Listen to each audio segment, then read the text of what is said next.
Marie, bénie soit-elle, était une descendante de la lignée du prophète Abraham, élu de Dieu. Lorsque l'épouse de Imran, un serviteur choisi de cette famille, apprit sa grossesse, elle s'adressa à Dieu et pria, dédiant son enfant à Dieu. Seigneur, je te voue en toute exclusivité l'enfant que je porte en mon sein. Daigne, Seigneur, l'accepter. C'est toi, certes, l'audient et l'omniscient.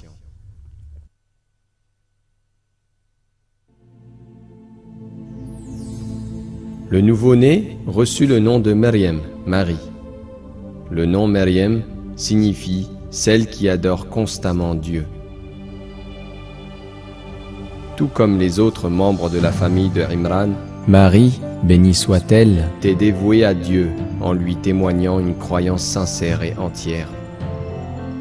Marie, bénie soit-elle, Était d'une vertu sans faille, un modèle à suivre pour toutes les musulmanes. Dieu choisit Marie bénie soit-elle, pour une tâche sacrée. Elle allait en effet être la personne bénie qui allait donner naissance au prophète Jésus.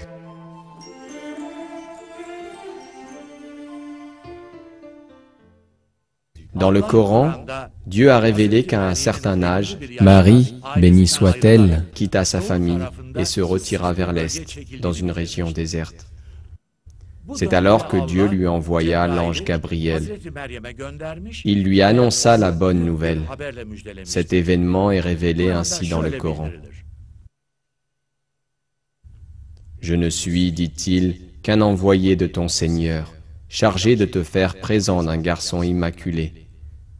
Comment, s'étonna-t-elle, pourrais-je avoir un enfant, alors qu'aucun être humain ne m'a jamais touché, et que je n'ai jamais été une femme de mœurs légères?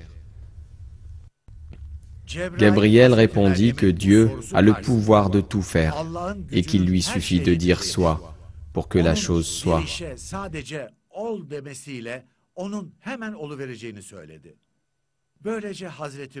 C'est donc par un miracle de Dieu que Marie, bénie soit-elle, conçut Jésus, sans que nul homme ne l'eût touché.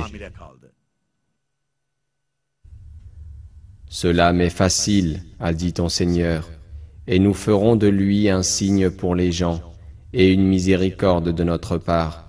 C'est une affaire déjà décidée.